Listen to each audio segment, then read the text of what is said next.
All right. Hello, everybody. Welcome to another episode of Finance Junkies. We are here once again. We got some stuff happening in the world of the economy. Bitcoin right now at 71,247. Pretty incredible price action we're seeing by Bitcoin. S&P 500 at all-time highs around 530. We've got Faraday Future up 74% today. It's the Magnificent 8 now with Faraday Future in it. So lots to talk about, lots to discuss. Carlos, how are you doing? I got a headache today. Got a bit of a headache today. I started a new job, so I'm tired. But the freaking Your mic is low. Low. All right, let me try this. Does this work? Better. No, it's super low. Yeah, okay. All right, what about now? There you go. There we go. I just said that I had a headache, but it was amazing to see all of this news today. God, I can't believe it was like 600 or 7. What is Ethereum at now? $700 a market cap, just sitting there waiting on almost no news. And that was really good to see because I keep feeling like we need a sustained pump above the 70,000. We need to pump. And if you look at what Jesse just posted, it actually broke. Bitcoin is actually broken through a downward trend line, which is amazing. It's retesting it actually right now. Hopefully it turns it into support. But this money coming into Ethereum, if that spot ETF is not approved, then that money's going to make its way back to Bitcoin. So it's good. This is what I think we've been waiting for, this pump to get us up to the 90, 100,000. But it's not. It wouldn't be this week. It's a next week thing. We have to wait a whole week. Unfortunately, you got to let these things play out. But yeah, I mean, how nice was your portfolio this morning when you saw that? I actually didn't know until just 2 minutes ago that it's at 72,000. 71,000. I didn't check all day. So yeah, it's been crazy action today. Yeah, it's nice. It's nice. This one feels strong. Yeah, I think this is the one. So that's, I guess, what's the difference between this one and the last one? Because we're still at 73 was all-time highs for the year still. We'll have to bring up a chart to look at it, but it's typically what Bitcoin does. Bitcoin is going, all of crypto is going through this thing right now, where Bitcoin is basically trying to usurp all of the money. That's basically what's happening. If you look at the altcoin pairs to their Bitcoin, if you look at the altcoins to their Bitcoin pairs, they are all dropping. Bring in the rainbow. Bring in the rainbow. We don't even need the rainbow. But if you look at all of the altcoins against their Bitcoin pairs, most of them are dropping. And if you look at the altcoin market as a whole against Bitcoin, most of that is dropping. What does that mean? The money is making its way into Bitcoin. Typically, what I'm waiting for is that moment where the altcoins finally capitulate. That's when I think we should see that run, and that would give me the confidence to be able to take profit and know that, okay, we're going to cool off for a little bit longer. But we still have to waiting for that Bitcoin dominance to get up around the 60%. And it's just what, 54, 55 right now? Yeah, it's interesting. I think the thing I'm seeing, at least in the ETF inflows, is that the Grayscale ETF that was selling, I think, got rid of 600,000 Bitcoin in the past 3 months. They're done. It looks like they're done selling. Did you hear the CEO just quit? Yeah. Obviously, I mean, really, he left money. He just dumped all that Bitcoin and he just left. Yeah. Wait, what's his name again? I just had it up. The Bill something. Well, hold on. I'll check. I've been following him for years. Yeah. Michael Sonnenschein. Yeah. Why did he leave? Replaced by a Goldman Sachs exec. Yeah. I think he got fired. I don't think he left. I think so too. But I mean, you can't lose $17 billion and just walk away. Yeah, because they didn't respond to the pressures of lowering their fees. Why do you think they didn't just lower the fees? Why? That seems like a simple such solution, a stupid. They might have thought that people don't want to pull out their money and pay the taxes or whatever they thought, but it's such a stupid thing when everybody else is like 10 times less in fees. It's ridiculous. There's no reason to stay with Grayscale at all. In fact, for my parents actually asked for some Bitcoin, and I bought BlackRock Bitcoin. Why not? That's the biggest one. That's the easiest one to get. Yeah, I think that's interesting. Now, the big news today is Ethereum ETF. So the head Bloomberg reporter is basically saying that the ETH ETF is 75% approved. It's going to happen maybe even by the end of this week. So I guess the question here is if it's 99% approved, is it approved? Well, hopefully.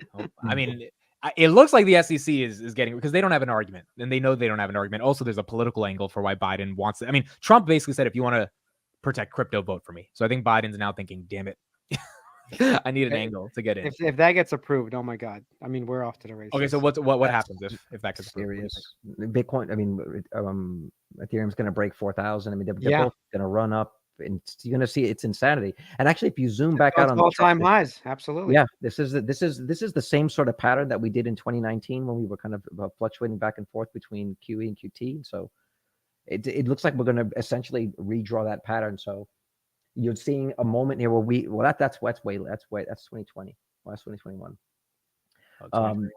Yeah, we've been trading around sideways for a little while, and to Vitaly's thing, if we can turn this 71,000 level into support, then it's absolute price discovery. That's the best. Crypto price discovery is fucking fun to participate in. And usually, by the way, I think even Tom Lee said it, it's at minimum a double. From after the halving, right? Yeah. So if it's at 70,000, 65,000, whatever, we're going 120 or. Oh, I thought it was 5x. No. From the on average, minimum, double. On average, minimum the double. So I mean, if we get a 5x, I'm not going to cry. But 120. We got honestly, if we got a double right now, I don't even know what Ethereum is. My life would completely change. It wouldn't be that bad for us. Doubled your Bitcoin. Yeah, 140. That would be pretty crazy for you. Man. The fact that it's possible, or that I mean, the average is only 8,000. So yeah, at 120,000, that's pretty good. It would be, yeah, this would be home run stuff. All right. So I'm good. I am happy. I kind of hope the ETF doesn't get approved. Why? Well, just because then then people will understand that Bitcoin is the safe haven. I almost don't want Bitcoin to be competing with anything else right now. So I almost would want it to not be approved, have that money move over to Bitcoin, and people would say, okay, Bitcoin's the real asset here. No. I want the money being split. I think both should be approved, and everything else is going to come way later. So anyone who thinks Solana's up next or something, that's going to take a long time. But Ethereum, it's Ethereum's time to shine as well. But you really think that there would be an ETF around any of those others? I don't know if it's going to be approved right now, but it's going to come sooner than later. So I do know that part of it. It's going to be hard to say no once Bitcoin's out of the bag. I think Gensler said even back in the day, I mean, he might have changed his mind since Ethereum is now staking, but he basically said it was a commodity back 2-3 years ago, from what I recall. So if it is, then how is it different than Bitcoin? It's not.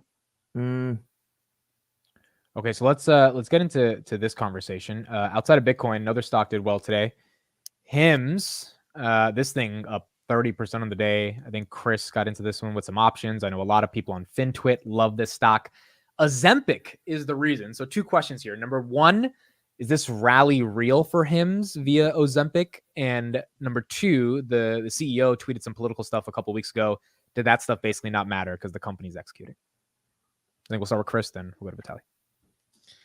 Yeah, I mean, if the company's doing well financially, both growing top line, bottom line, buying back shares, I mean, you can't get any better than that. So overall, the CEO's comments, I told you, I think the CEO made a calculated move coming out with his comments. They weren't anything super negative. I think some people mistook them as they were anti-Jewish sentiments, but it was just like, hey, I'm against the war in Gaza. So it's automatically like, oh my God, that means you're anti-Jewish. And it's like, I don't really think so. I think it's, in terms of PR, it was a masterstroke on his part because he knows people will forget about this within like a month or two.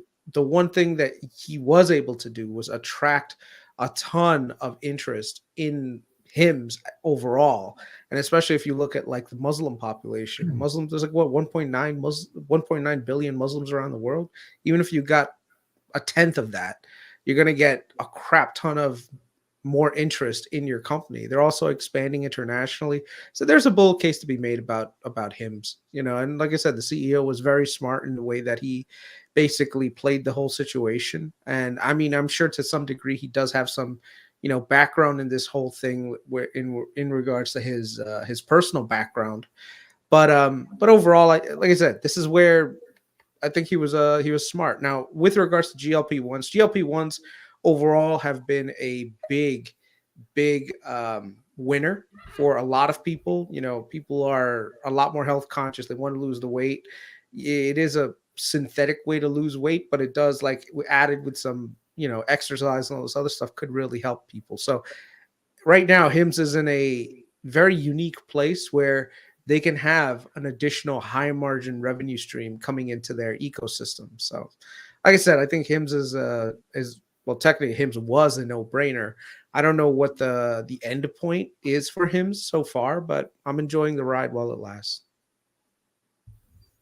Was it really trading at like a 1.5 PE or price to sales when Yeah, he I made don't that know. comment? I don't know. I have to double check what the exact statistics were, because it was such a violent move too. It was like it went retraced all the way from like what 16 to like 11. 11. Yeah. Like it was a big move. So yeah. My comment here is, should people just start working out? Like, what's going on with this? It's like Yeah. the market gave them 30% on the idea that more people are going to take this drug, and I didn't know this drug was that popular. That the market Celebrities man. have been pushing it. I've been seeing a lot of like celebrity, maybe not endorsements, but people talking about it and the results. Like, wasn't there something with Adele related to that or something? Adele Well- lost weight. I think Jonah Hill probably lost weight using it. So bunch of Right. people. So the I mean, market if you basically- missed Eli Lilly and so forth, then people Yeah. are looking for the next. Who's next? Mhm. All right. So that's what we got on HIMS. Okay, let's do some. Well, let's actually do this because this is going to be the biggest thing on Wednesday. NVIDIA. They will be getting ready to do earnings. I'll start with VITALY on this one. Pumps, dumps, or dumps. And what do you think happens to the market after the earnings? Well, remember, so I do think technicals are important. We hit resistance and we bounced off it, which was around $1,000, but it's been trading sideways now. So I can see it still continuing to go up because it's still staying in that bullish trend, which I showed, I don't know, several months ago. So it's technically still in it. It could still slowly just keep going up. And I think even the price targets came out, 1050 and 1200, which I can see. It's very possible, especially if it takes a little bit of time to get there. So it hasn't broken through and like in terms of breaking up in the trend, it's still in it, so I could see it still pumping. Carlos, what's happening after NVIDIA earnings? I hope they announce a split. That would be amazing. But I think it's clearly going over 1,000. They had great guidance. There is no end in sight to the companies buying their products. Aren't they even announcing like the next gen one? They're good for a while. They're good for a while. These little pullbacks, I think, are natural, just like relieving some pressure and sort of just reshuffle the people at that level, and then we move up higher. If they do a stock split, though, I don't even know. I can't even imagine what's going to happen to that stock the next day. The options market's going to break. Chris, you think they split the stock, and do you think people are too hyped for NVIDIA? I mean, valuation wise, they're fine. See, this is the hard part about investing. If you look at it backwards, NVIDIA, of course, is undervalued because look at their growth rate, look at their PE. All the metrics are screaming buy, buy, buy. The thing is, what happens if AI isn't as big of a deal? And I'm not saying tomorrow that's going to be the case. I think AI still has a tremendous amount of upside left. There's still a tremendous amount of momentum. But the thing is, it's at some point, people have to come to the conclusion that there is a little bit of cyclicality that comes along with this business, which means that if there is even a remote chance that things slows down, right, or you have flat year-over-year growth or anything, you're going to see a big jump in the stock, right? So I would say be in it. That's fine. Just I would not consider NVIDIA right now to be a good investment candidate as of right now, only because it's run up so much. There's not a lot of room left for the upside. If you look at the market cap right now, it's about $2.3 billion in market cap. Trillion. 2.3 trillion. So that basically means, in my opinion, we have a company that's an excellent company, does really well. But if any sign of demand drop off, you're going to see this thing tank. So, I just want to point out, yeah. you said that at $300, it's $1,000 right now. So yeah, that's what point happens sometimes, man. No, I know. The point is that if you're in something like this, the whole thing is to hold on for dear life. That's the whole point. Even I mean, as to it some tanks, degree, yeah. to some degree, This is there not a is small trend that's happening right now. This is literally the internet next version. And if you invested in anything internet related, besides I'm talking about like just those shitty internet companies, like what were they selling? Like pet food online. I'm not talking about that. Pets.com or Yeah, I'm not talking about those. But if you invented and actually just Microsoft, Google, go back to it, you ignored everything for 20 years, you succeeded massively. Same thing's going to happen with NVIDIA. They aren't going anywhere. Whatever pullbacks happen, you should be buying them.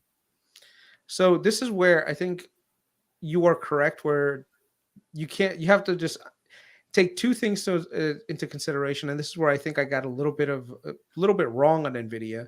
Number one is don't fight the trend. If you see a trend going higher and higher, don't fight it. And that's a good thing that I never shorted NVIDIA. I know some people got absolutely blown up by that NVIDIA. Remember they were shorting it. We were talking about this, like $500 they were shorting, $400 they were shorting. Oh so shorting is not the way to go on this. The one thing I will say is that when it comes to this business, I still think that the valuation eventually is going to catch up. And if the cyclicality part comes in, this thing is going to drop like a rock. Now, the thing is, there's other opportunities in this market that you can basically get higher potential returns without having to take as much risk with a giant downturn. Now, granted, if you think, okay, you know what, I'm just going to buy and hold, at what point do you think that this company is a sell? Is it at 4.3 trillion? Is it at $10 trillion market cap? So my thing now is that actually I'll answer that. When you said that other companies would come in and take market share from NVIDIA, like Amazon's making their own thing, Google's making. When you see that happen in some reasonable amount, 10, 20%, 30%, starting to decrease, that's when you know NVIDIA is done. Until then, I don't see anybody taking their market share. Yeah. Well, that's the key. Percentage right of the now, money that's sitting in NVIDIA right now is because it's a safe haven. Like, I don't necessarily think that it's like all of it's in there because people are betting on this stock continuing to go up. It's like, if you pull that money out of NVIDIA, where are you going to put it? Well, no. I mean, there's no competition for them. That's why it's in there. Yeah, but what I'm saying is, you know, the argument is that they're overvalued, but the market has been looking for a safe haven. If you look at the amount of money that's in these top 7 versus the rest of the S&P 500, money is consolidating, and it's basically everyone is agreeing that they're not going to sell. We're going to keep our money in NVIDIA because it's a safe haven. They should do well on their earnings, meaning that there won't be as much sell pressure. So I don't know that the money that's in NVIDIA right now is all in it just to invest in NVIDIA. Well, I mean, that's exactly why you shouldn't be in it. If everyone is rushing in the door, you should try to take a little bit of, caution and say, you know what, maybe I don't need to follow the herd through the breach. Maybe I need to be a little bit more cautious with that. Like I said, my point, holding it there. And as soon as, what if rates get cut and now it becomes risk on? What happens to all those small caps?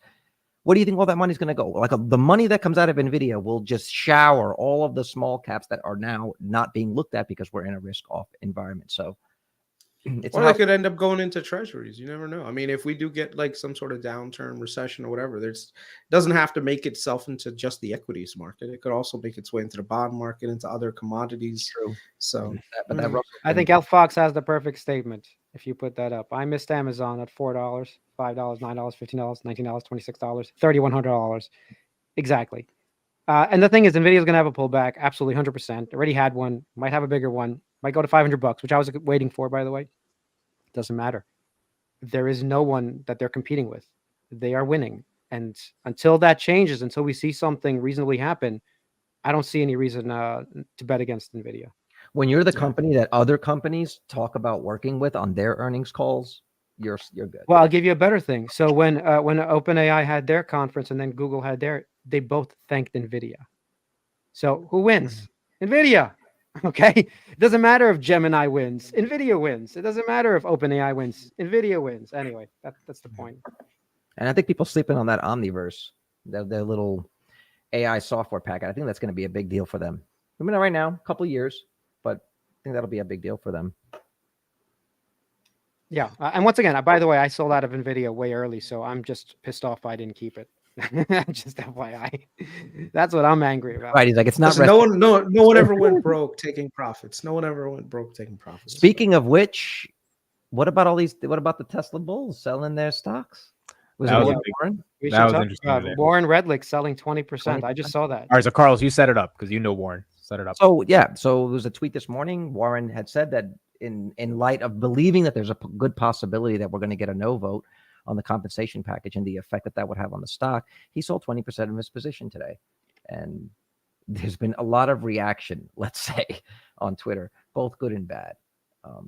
Honestly, I did it before him. I sold earlier and a little higher, so I can't say he's wrong. It's not he's all in Tesla. I don't even think he has a second stock. No. So why not take 20% out just to be a little bit safe? That what was most surprising is the reaction from Tesla bulls, basically giving him shit for doing what he wants with his own money. Yeah, It's it's like his own money, man. the guy's living overseas. He's an older guy now. He's got most of his money, if not all of his money in that. I mean, you can't speak to someone. And their point is that, well, you're so influential in the community, you could trigger other people. It's like, no. This is where I think we're getting into peak cult. At least he's being honest about it. You know what I'm saying? I literally wrote that. I was like, I appreciate you just putting that out there. You didn't have to put that out there, and you knew it was going to come your way. I mean, the guy was a lawyer, so he's always looking to fight, but he didn't have to do that. And I also think that this compensation package or Tesla at this 170 between 100 200 is driving some of these bulls mad. I actually feel like I have to start muting some of these people. Like, it's driving people crazy. What do you mean? What do you mean by driving crazy? The fact that Tesla stock won't go up, the fact that all these catalysts that people thought would move the stock has not moved the stock. I mean, Elon's compensation package getting challenged and being defeated in court. People are just sick of it. I mean, you're holding this portfolio and you feel like you're holding on something that the entire world is not seeing the true value of. It's very hard to hold. But I've already made my conclusion on the thesis, so I don't actually need to hear any of this. And so it's getting, even me as someone who enjoys Tesla, like loves talking about Tesla, I'm getting a little bit much. I got a little bit of a Tesla fatigue at this point. Do you think Elon leaves if they vote no? It's not that easy to pick up and leave and take a fucking data center of GPUs with you, but it's not going to, the optics of it are not going to look good. And I do think that if they do that to Elon, then Elon's 4D chess move is to figure out a way of making AI work without Tesla. So he's not leaving. And there's another reason he's not leaving. It's not because even if they don't approve of his thing, the board is allowed to do another amendment and they can do it until it happens. So that's what I was thinking. Yeah. It's not like this is, the board made one decision. It didn't work out. That's it. Everybody go home. Elon leaves. But it's the precedents that have been set, the legal challenges. Do you understand? Like it doesn't look good. I'm not saying get approved, but do you know what the journey is? Oh, the journey is going to suck, but it's going to be hard. Elon still gets his money at the end of the day. Somehow he's going to get his money. Listen, I would hope so. I can't imagine anyone that approved that when the guy had to basically 10x the stock, and we didn't know anything about anything at that point, and he does it, and then you say, "Oh no, let's go back and take them." I just can't. Who's this guy? I forgot the guy, the billionaire, Lambert. No, the guy who voted no, the Asian guy, Quango. Oh, the 5% holder. I don't know. Do you guys know who I'm talking about? Yeah. I think he voted no. He had millions of shares. Yeah. He voted no, and he made it really public that he's. But it's like, are you trying to fuck up your own shit? I don't understand. You have like hundreds of millions in this stock. I mean, maybe they believe that if they don't give Elon the 50 billion. There you go. I just Kwang Leo. Kwang Guan Leo, that guy. I mean, amazingly stupid for such a rich guy. Holy shit. Wait, so here's a question. He bought a bunch of fucking puts. So here's a question. So why do you disagree with him? Why do you think he's dumb? What's voting? Well, the only reason he bought, by the way, forget about my thesis. He bought because of Elon taking it to the next level. Okay. He didn't buy it because like, they're making this beautiful car only and I can see the car business growing. It wasn't the main reason if you followed his story, and I did. So, but Elon fucked up his bag.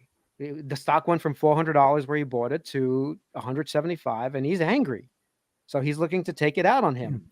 But he's just taking it out on himself. He bought it at 400. Yeah, he went in a heavy like 350, 400. I remember this. Yeah, a lot of money too. We're talking hundreds of millions of dollars. Yeah, no, we're talking about 4-point-something billion. He has 27 million shares.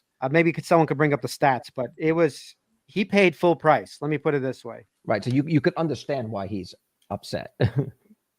Yeah, But Duncan, I'm upset too. He is cutting his nose off to spite it. He is cutting his nose. I'm upset at Elon going to Twitter and wasting time there. Look, I'm upset about a lot of things, but at the end of the day, if Elon leaves, there's no point to be in the stock. Elon is the guy.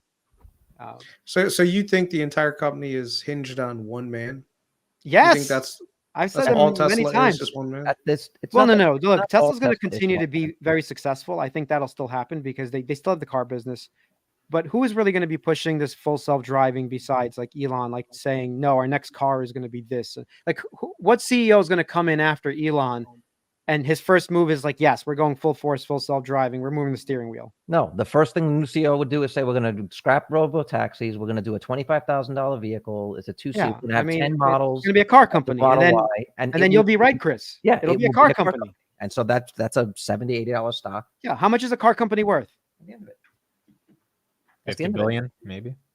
No. How much? Did you say? 8 PE. Well, you know what 50 a car billion. company- You'd have to do like a single digit PE right now. Well, this So is the even at problem. like 8 or 9, 8 or Right. 9. So if it's worth that, me and you know that because Elon gets a lot of cred in the market. We still know that because that's why it's worth this much money.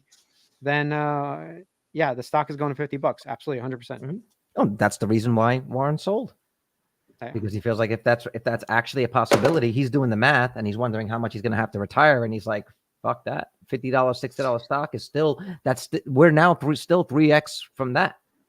So who wants to lose 66% of so their it's funny. This guy Blake Anderson, he's like, Chris thinks we're all in a cult, bro. If the only reason why you're in an organization is because there's one guy who's preaching, True. that's a cult. Oh, That is what a cult That's is. the definition of a cult. Sure. Wait. Ain't it back? It's not a gonna good argue cult. that. It's a good cult. It's a good cult. Yeah, but a company this- is a company. You can be invested in a company that is led by a CEO that you feel is the right person for that company, even though the CEO is not doing all of the work. I mean, we've been saying the same thing about. So you're saying product differentiation, market potential, technology, patents, all that stuff is garbage. It's all just Elon Musk. That's the only reason. That's the guy. Hold on. Why do they have that? Wait. Where do you think? Hold on. You're discounting. Why do they have that? Wait. But what I'm saying is, where do you think the inspiration and the genesis for all of those things came from? You have to remember, this guy put up his own money to start this company. Like, this guy wanted this company to exist, and he had a mission, a goal that he wanted with the investment that he was making in the company. So yes, all of those things did come from that guy. It's like, what happens to Apple if, like, 2 months after the iPhone's release, you get rid of Steve Jobs and put in Cook? That's the point. You can't. Apple. You need Apple the guy. Apple literally. Take it. But here's the thing: Apple literally just proves that entire thesis wrong and saying, you know what, Apple is just wrong. They were the most valuable company after Steve Jobs died. They went to become the most valuable company in the world. No, he's missing up the road. He's missing up the roadmap Steve Jobs set up. He was lucky he had a Tim Cook to actually. So you're saying Elon doesn't have a roadmap set up for the next guy? He has a roadmap. Like, I don't think the next guy will do it. What if Elon dies tomorrow morning on a plane crash? Then what? Oh, we're fine. Do you think automatically does that mean that Tesla is no longer a company you want to be in? No. Once again, Tesla will be successful, but it's not going to be $1 trillion company. It's just, ask yourself, what happens if Mark Zuckerberg, what happens if Mark Zuckerberg, Elon Musk, and Karp are on a helicopter together and they're flying over Iran and they have an accident? What do you think happens to the valuation of their companies, Chris? Yeah. Like, what? Are you serious? The company gets cut in half the next day. Look, not everybody can run Verizon. Like, just, you know. Yeah. I think one of the things is if you say anything bad about a company, right, where it's the way that it operates, automatically people think that you're anti-Tesla. Like, I truly believe if Tesla is going to be this revolutionary company in the future, you don't need Elon Musk at the helm. You could be anyone at the helm. Well, not anyone, but you need, like, I guess, the right people at the helm. But right. It doesn't have to be Elon. Isn't that a risk, though? So all of a sudden we're taking on a risk that we have to find that person. We have to wait to see how he executes. In the meantime, the stock goes to $50. Do you disagree? Well, I mean, it's a risk. But hey, if you are a true believer in the company, not in the one man, that's a big difference, right? So you're technically Jesus. So you're basic, that's what I'm saying. That everyone, I think this is where when you say that Tesla is a cult stock, that's literally driven by one man personality. I mean, that's what it is. You know. I mean, if you want to paint it that way, that's fine. But you are ignoring. I'm not going to paint it that way. It No, is that's that what you're way. doing. I will That's say what you're this: if what you're doing is you're ignoring. Wait, what you're doing is you're ignoring the fact that he started an EV company when nobody even took it seriously, right? You're ignoring the fact that he made it mainstream, forced the other companies to change, got the supercharger network, got everyone to use his supercharger network, then invented an entirely new way of creating vehicles using gigacasting. On the same time, he's investing money when nobody was doing it and trying to get vehicles to drive themselves. And he is now on the pinnacle of and a supercharger network. How bad of a decision was that when you have no money? A supercharger. So this is why I'm saying you sometimes need that person to tell the engineers to give them crazy goals, crazy things that they might not even think are possible. And you need that person to keep pushing them to be able to create things that they might not otherwise think are possible, or they might have different considerations if they start looking at things like stock price and start listening to board members. It's not a company that's being led by a founder with a vision. So I just don't see how you can discount all of that stuff and say, yeah, it's just a dude, it's just a guy. It's like I'm not saying that. I'm not saying that at all. I think look, this guy, he deserves every bit of the praise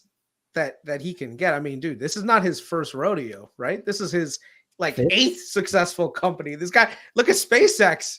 This guy is definitely going to be still the world's richest man in the world, even after all of this. The only reason why SpaceX isn't $1 trillion company is probably because the shit's not public. I think, if anything, if let's say the board, for some reason, because remember, at this point, it's no longer in the hands of retail investors. As much as retail investors want to say, yeah, Elon, it's actually up to BlackRock, State Street, and Vanguard. It's like Bitcoin at this point. Yeah, it always was. You know, so if they end up coming out and saying, look, Elon, sorry, it sucks to suck, you're not getting no compensation, Elon could just walk away. And Elon could just say, you know what, I'll focus on XAI, which right now, I think tangibly, he owns probably majority of it. So he doesn't have to, you know, he could probably 100, 200x that thing. And I don't think he will for a main reason. Okay, imagine you own, you know, even 10% of Tesla, right? Like, who's he going to trust to even manage 10%? He'd still own 13%. Or 13%. Like, even right now, he's still on 13%. No, who's he going to trust? We're talking about. I don't know, dude. If Elon doesn't get his way, who knows? Who knows what happens? That's possible. Scary thought. It's highly possible that it gets. Well, this is the exact calculation that Warren Redlick made, saying that, look, just in case the personality, you know, like the basically things don't go the way that it's supposed to go, and Elon decides to leave, he's not going to have enough time to get out the door before this thing drops to below 100. You know, and if his majority of his wealth is in one stock, I mean, that's dangerous as it is. But if it's in one thing and this guy's retired, bro, that's not what you want to be in. So he's doing the prudent thing, which is risk management. You know, especially at his age. It bothered me. It bothered me seeing a lot of the bulls coming after him, attacking him. This is irresponsible because you have such a following. If you really felt that, if you really believe that there's a possibility of saying, no, why don't you sell all your shares? And I'm just like, what? That's ridiculous. Yeah, he's just risk management, man. He took 20% of the table. This is why people like KRIS are correct when they say that some Tesla folks are in a cult. Well, yeah, this is investing with your fucking money. I mean, this is like, nobody wants to go to the grave broke because and be a symbolical gesture that you helped Elon Musk, the richest guy in the world. What kind of a stupid way to go out is that? I sacrificed my riches on the altar of the richest man in the world. Look what a good person I am. Someone buy me a sandwich. It's ridiculous. Okay. Amit, great points, by the way. Thank you. I know. Thank you for participating. Yeah, it's kind of like the Friday show. No, the last Thursday show. Dude, I saw that show. That was a feisty little show when I watched it on the after hours. I recommend everybody watch the last show. It was good. It was good. Oh yeah, and hit the like and subscribe. Amit's jokes were so good last episode. It was amazing. Hold on, we got to get our little PSA in. Everybody hit like and subscribe. We don't say that. I'm sure you didn't hit the like because we have like what are we at 30 likes right now. I'd say I see for you. Hit the like button. Hit the like. And if you don't like it at the end of the and tell your mother to tune in at night and watch a couple of cute guys on TV. Tell her to like too. So S&P's at an all-time high. Are we going? Oh, actually, this is the segue. So the Mike Wilson, we know this is the biggest bear on Wall Street. He says I was wrong. S&P at 5,400. Do we like that he's bullish now, or do S&P to 6,000, buddy? I've said this a year ago. Okay, give me the thesis. Why are we getting there? We're in a bull market. What the fuck? We've Yeah, been but in the still, bull market for a year and a half. Why are we getting there? Okay, That's why. What other reason do you need? We're in a bull market when, okay, even Tom Lee and whoever said, when you make all-time highs, most likely you're going to be higher a year later. When you're making all-time highs all the time, you're going to be higher a year later. That's what's happening. When you're in a bull market, we're going to go higher. And obviously there's a top at some point, but it's probably not until 6,000. okay, Carlos, this market, you're buying it or no? Positioning myself, I'm cautious because I do think we're going to get a big run. I do think we're going to get a big run before it's over. I just think we need that a good blow off top to fully reset this thing. This chart right here says 2 years off the bottom of a market, the average return is 58% on the S&P. So we bottomed in October 2022. So we've got till October 2024 basically for this to play out, and we're only up 48% since then. Which means technically we have 10% more. I mean, historically, right? This is just based on every time there's been a bull market peak and then bear market bottom. And I think it makes sense as well because inflation looks like it's coming down. It looks like the Fed wants to cut in July, maybe not September. Chris, do you think this S&P has room to run by the end of the year as well? So I'm trying to just hold on one second, just trying to get a valuation model. Well, while he does that, just notice, even while rates were going up, we entered a bull market because everybody's already thinking 2 years ahead. Like, but no. I think the reason is because of AI, and the 2 years ahead was that doesn't hurt. Of course, the fact that that's deflationary, that doesn't hurt. Absolutely. But I think if we didn't have AI, there would be no earnings growth to justify anything, even with inflation. I don't know about that. A lot of companies are coming in positive, and then not only strictly because of AI. I believe you're just talking about the big tech companies you're talking about. Yeah, and I think our boy Stan Druckenmiller bought $600 million of call options on small caps on Russell, which is good. I just want to point out. I think someone said in the comments, but the reason we haven't seen those run yet because like the big dogs are still going. As soon as they calm down, you watch what happens to these small caps. They're gonna freaking roar. Already they're starting to. You can feel it, right? Yeah. Like things are happening, except with SoFi. But everything else is happening. Oh yeah, the SoFi discussion you guys had was also very interesting. But the only fear I have with that is that if these small caps are actually shitty, unprofitable companies, even if rates come down, they shouldn't run. But they're only getting capital because everyone feels the juice has been squeezed out of the big tech ones, and that kind of feels a little bit, bubbly. So I don't think so. If you know that going why is that not bubbly? Why do you think that's bubbly? If you know that going in, then you can play that. You can play it that way. Yeah, I would play that on options. So right now, so let me just give my thoughts in terms of, I don't really like discussing macro, but if these companies are they're not dead yet, right? Some of them are zombie companies, obviously, but there are a lot of companies who aren't dead yet, who are good companies, but it's hard for them to refinance their current debt, right? It's too expensive. As soon as it becomes cheaper, they become easier to buy, not harder. So everybody's expecting that's going to happen. So IWM is a good bet because you're not betting on any one company, you're betting on the sector of small caps, right? So wait, why do they become easier to buy? Easier to buy because they're not going to go bankrupt. Because during this high inflation, high rate time, we could have thought, okay, they're all going to go bankrupt. They're all bad companies. They're all zombie companies. Well, that's just not true. Okay. So I think what's going to happen, everyone's already basically predicting the rates are coming down. I think we know if it doesn't happen this year, it's happening next year. Fine. So that means those companies in the IWM will end up doing better because money will be cheaper for them. And they've been totally screwed this whole time and have not died. So I think they will do good. That's a fair point. If they're still alive, then yeah, they likely will do. They will survive is your point. Yeah. All right, Chris, you're muted. I think there's two things that we need to take a look at. Number one is just the expectations for earnings. If we look last year, especially in 2022, when the market was just all the way going down, the expectations that 2023 was going to be a really bad year really started to creep into the market. So guys like Mike Wilson, they said, look, earnings are coming down. That means that we're going to see this giant drop off, and that didn't happen clearly. Now you're seeing the opposite happen where people are a lot more optimistic. Earnings are getting pulled forward and saying, look, earnings are going to be really good in 2024. And, the market is just catching up to that. And then it's the same thing that people are a lot more optimistic about 2025. So you're seeing this optimism, just like Vitaly said, being played into the current market.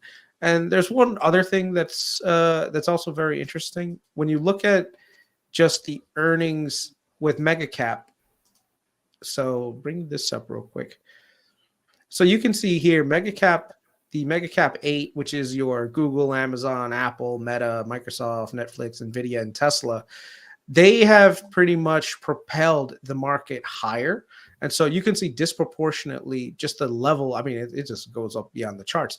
But basically, it's gone absolutely crazy. The rest of the market has actually, if you take away the mega cap 8, underperformed the general consensus. So the thing is, there's a lot of people that are saying, look, there's still a lot of room for the catch-up trade among the laggards in the S&P 500 to come back to a more evened out level. So the trade that I think some people are probably going to be making is shorting the mega cap 8 and instead using that to go into the unloved names. When I mean short, I mean they're not actually going to try to fucking short Google. I mean, that'd be the dumbest thing on the planet. Google, Microsoft, Amazon, all these companies, because they literally generate more cash flow than anything. But what they might do is rotate out of the mega cap 8 and start going into some of the other more unloved names, and those unloved names could drag the S&P higher for the next couple of years, in which case, the bull run keeps going on.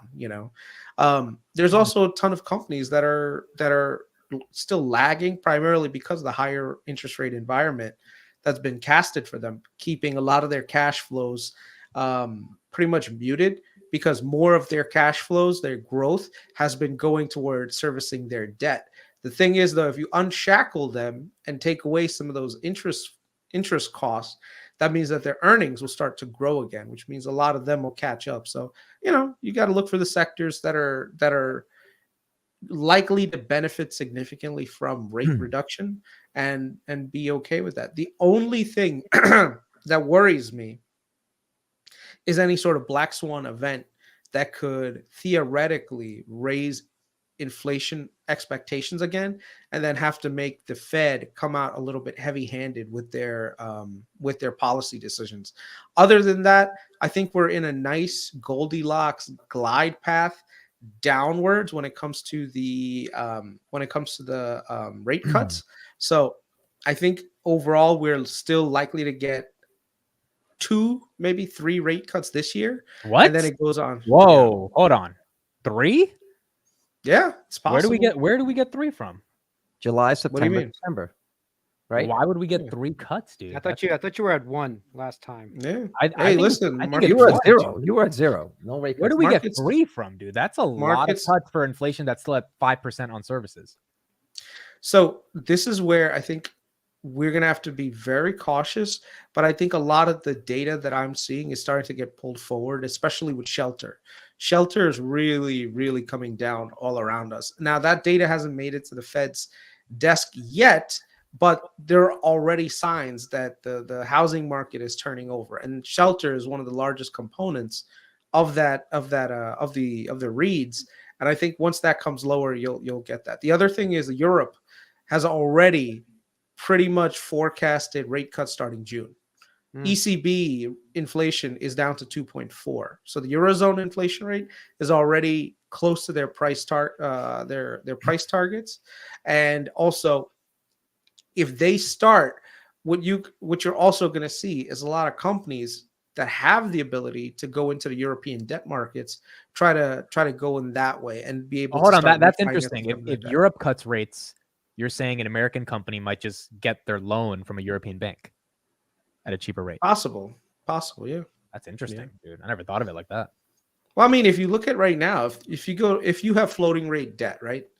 Let's say you get floating rate debt in the US, so you're going to get SOFR, and if you get European debt, right? Well, not European, but basically benchmark there, you're going to get Euribor.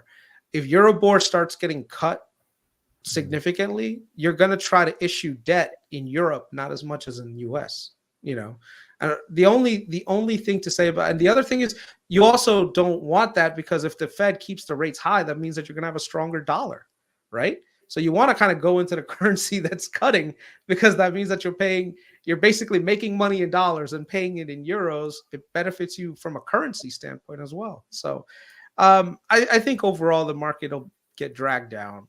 The interest rates are going to move downward. My target is 2.25 for the, or 2.5 for the Fed funds rate by 2026. So figure out how much cutting that is, and then just annualize it out.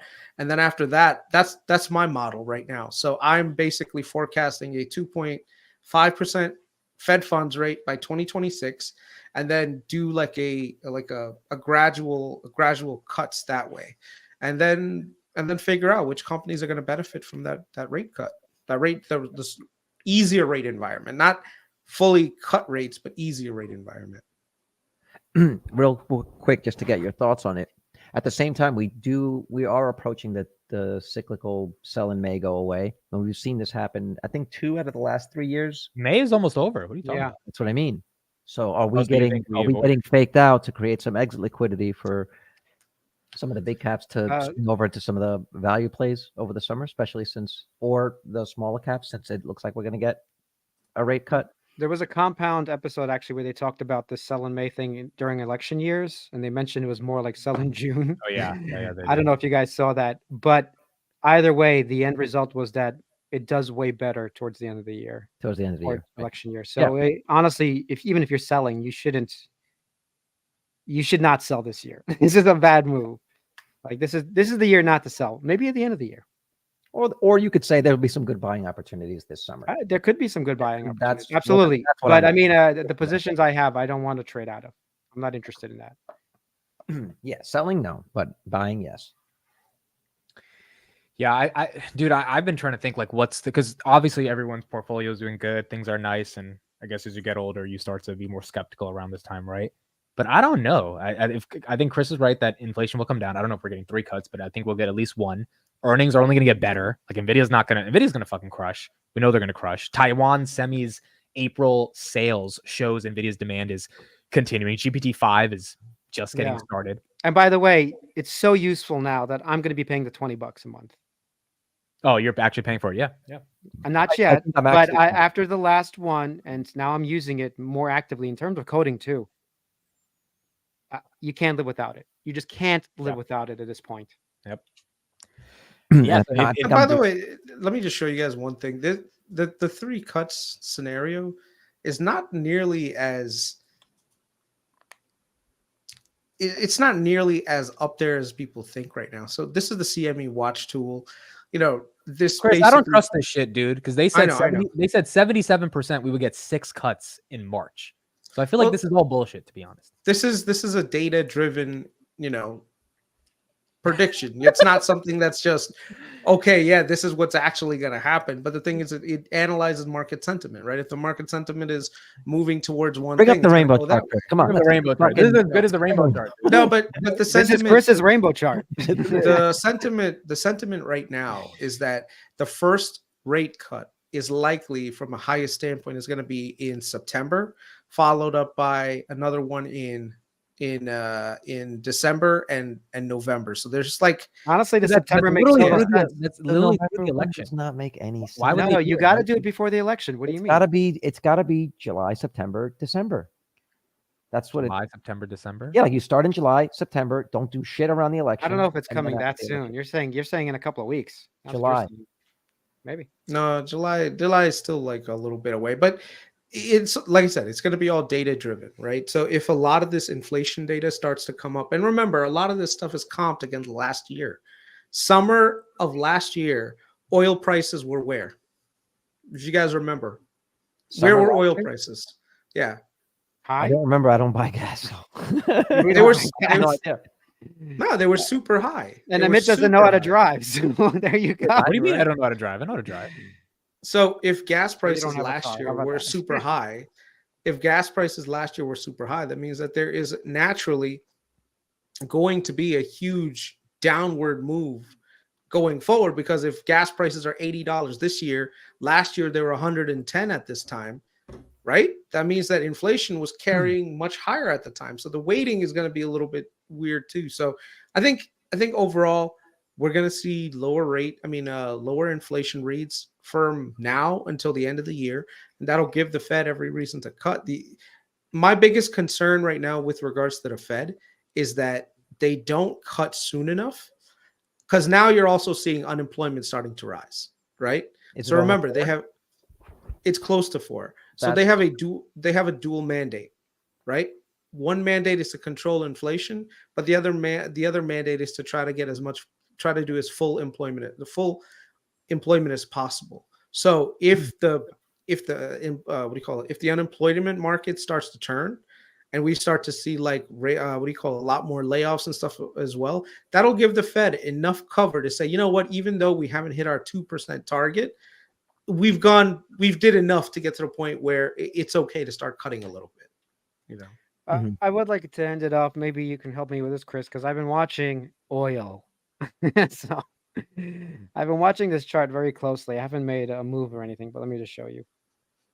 Hold on. Share screen. Okay. So you know XLE. Have you been tracking that at all? Yeah. So since 2014, we've been trending down, and now we're coming up to hitting the all-time highs for XLE. So what do you think is going to happen here? Because we are in a channel right now moving up. At some point, possibly, I see it breaking. So, but if oil craters, then it might not. It might fail, right? So what do you think about this? I don't look at charts like that. Well, Like, but still, for yeah. oil, in terms of oil, because you know, or oil companies, are they going to do better? Are they going to do worse? What do you think is going to happen? Like I said, I don't look at charts like this to determine what's going to happen. To me, I'm looking at efficiencies. And then here's the other thing too. There's so much differentiation between different oil companies that you're just looking at the index does not help. You know, you've got WTI wildcatters that are basically like, usually they get levered the hell up during times of like high oil prices, and they just drill baby drill. And then you've got the Exxon Mobils of the world that basically will buy them all up once they all go bust during a downturn. So XLE is okay, but I'm not. I think when it comes to oil and natural gas, you have to really like dig deep into each individual company. So I think looking at the index and following the index is, in my opinion, meaningless when it comes to Okay. oil and natural gas. McBurger. If Trump oil will do better, which is not a bad thesis actually. And it might be lining up for oil to break out. He said it. I mean, he said as much. He said as much. So let me be very. This is the contrarian part. So a lot of people think oil is going to do well under Trump. You're telling me that oil is going to do better with a guy who's like, yeah, go ahead, pump as much oil as you want, versus a guy who's like, hey guys, don't pump as much oil. Which one do you guys want in terms of business profitability? Which one do you think would be better? I get your point.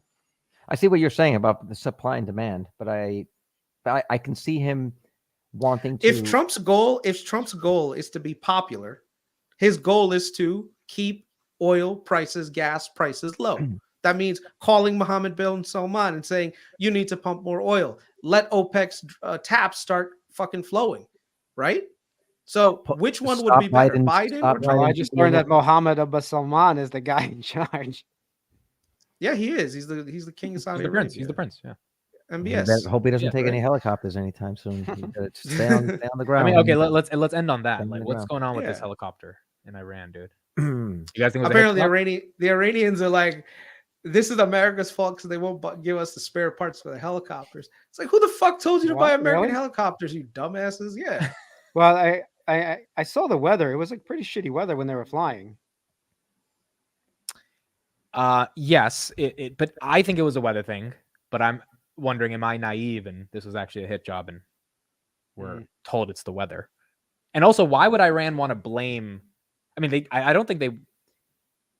I don't know, because if their intelligence sucks and it was actually another country and they admit that, they're kind of looking weak. So they say it's the weather, you know? Yeah, I don't know. You're looking for conspiracies. I get it, but I used to think Mossad was a really good clandestine organization that could pull something off. But after October 7th, I think they're just a bunch of clowns. Like, if you couldn't see that happening, then there's no way you're good enough to take out an Iranian president, you know? I think so the question here is then on oil, like oil was down today. It seems like the market didn't care that he died because they're just going to bring someone else in charge. Mm-hmm. It's not going to create instability, basically. But on top of that, gold and silver are at all-time highs as well, which is confusing, I guess. Why? Safe haven in uncertain times. But what's lot of uncertain about liquidity. Iran? I mean, there's nothing uncertain about it. Well, it's the world. I'm saying world politics. Okay, so then what are we missing globally that's happening right now that's causing people to buy gold? I guess that's the broad. And the move in silver, I don't understand. I don't know if anyone in the chat has an idea for that. That's up. The highest has been in 10 years. Gold is like, I'm sorry, silver's like gold's Ethereum. I think it's worse. It's Litecoin. That's what it is. That's It's just gold and Bitcoin, Ethereum. Question is, who's buying, right? Is it the central banks, like someone's saying right there, like Ed Norton saying? Is it the central banks loading up on gold as a hedge against the dollar? I did read. I don't know if this is accurate or not, because who knows. But China and Russia and other countries have been stacking up on gold. So I don't know if this affects that. This is what's happening. But Can you bring up Detra Ed's comment at 6:58 They seed or clouds. 6:57? Yeah, They can control weather. That's now. what Well, my- that's true in Dubai. They do that. Yeah. that's where my brain goes. They, weather took a guy down. That's crazy. If you dig long enough, you can find those videos of like machines that they apparently have that can create earthquakes. They have different ways of controlling. Well, there you go. clouds. That even well, didn't we've even now take 2 devolved as a seconds. podcast straight into conspiracy theories. Saying I think we were China? all conspiracy theorists. Yeah, apparently it's China. There you go. There you Why go. China's China buying buying gold. Like gold? it's nothing. Why? Why they want gold? They don't want to be Probably dependent on the because- U.S. dollar. No, it's probably because because like Bitcoin fees are too high. They have no miners there anymore. So they're like, It's "Yeah, 'cause- buy the fucking gold." it's because the Chinese consumer has been a long-term believer in real estate. And so they bought a crap ton of real estate, and they also were huge buyers of stocks for the last 10 years. Real estate, of course, as you guys know, has taken a giant dump in China, right? So now a lot of the people who are naturally just really big savers, what are they doing? They're buying up gold as an asset class, and maybe that's what's causing it. So the Chinese consumers and investors are buying up as much of it as possible, especially in the wake of real estate and stocks. So they're not buying as many stocks, they're not buying as much real estate, and instead taking that additional capital and cash flow and dumping it into gold. And Chinese love gold like Indians. Indians love gold too. So Do you think that's why we should buy So Baba? you're saying so the reason they bought it because it's because they're racist is what you're saying. So racism is what led to what part of what my comments just made You said racist? all Chinese people like gold, Indians like gold, so of course. What is that? That's not racist. True. That's just an That's very observation. racist. That sounds very racist. I was very hurt. Dude, if China's pumping up their economy again, does this up 30% in the past month? But is that their economy? I mean, they increased the reserve ratio or decreased the reserve ratio requirements for banks. They raised like $257 billion by selling bonds 2 months ago. I mean, they're doing stuff that they're trying to create liquidity in the markets. Once again, the problem is not that the companies are bad. These are great companies. It's that they're tied to the government, and you don't really own them anyway. So that's really the Well, my two point is, issues. if the government's going to be like, all right, we're going to fucking chill because we need money. Yeah, I don't know if they're doing that just yet. Maybe. All right. Last By question. the for you way, guys. silver ahead. would also be explained by the China thesis as well, Oh, because they're buying it as well. they love, but they're big on silver as well. Elf. I think it's tomorrow or another day. Real quick. Would you buy Elf before earnings? I think we missed that a long time. I think- Yeah, I don't missed think that I'm rushing long into time. Elf at this point. I got a 3-year-old who runs in the room to put this makeup on me, and it says Elf. Like I should have when she was a one cell. That was the time to buy it. It's too late now. They fell a lot last month because Ulta reported some sales that they're like, hey, our guidance is going to be bad. But I'm trying to figure out, is Elf actually the same as Ulta and Sephora? And it's like an actual industry, like it's like AI and chips. They all move together, or is Elf different and it's actually going to perform differently? ET FaceTime does have a good comment. Elf is a great movie. We Elf should is a- just, there's a movie called Elf. Yeah. of course, yes, with Will Ferrell. Who's Will Ferrell? Of course, Man, I'm kidding. I know who Will. I know Ferrell is. you actually. No, Don't. I know Don't Elf even- is a movie, dude. I've never All right, watched name another movie Will Ferrell was in besides Elf. Step Go ahead. Brothers. Oh, good. Who was he with? Who was in that movie with him? Jonah Hill? No. No? Jonah Hill. Who was the guy? Hold on, I can get this. Hold on. Who can get it in the chat? Let's see who No, wins. This is why you need that AI. This is right when you need that AI rabbit. Yeah, link. where's that? That's exactly Open what you need. AI, That's just like Will Ferrell. Hold on. It's a popular guy, right? Brad Yeah. Pitt? Brad Pitt is his brother. Yeah, that's his stepbrother. Okay, I get one more chance. There you go. Someone got it. Who got it? Kaiser got it. Who the fuck is John C. Riley? you'd know him if you saw his face. Hold on, He's, let's look he's it up weird right now. looking. John C. Riley. You'd know Oh, this guy. Yeah, the brother. So you really didn't see. No, I haven't seen Brother. it. All right, anyway. All right, All right, cool. let's wrap it up. Yeah, I still have this massive headache. All right, I'm gonna see you guys later. Why do you have a headache? I don't know, tired, and then I have to eat. You're staring at all the Bitcoin gains, your head starts hurting. No, actually, worked my ass off today. Actually, worked my ass off, and I still have more work to do tonight. But I gotta eat something. So low blood sugar. All right. Thanks everybody for being here. We'll be here Thursday night. Bye everyone. Have a good one. Peace. Bye. Later. Good night.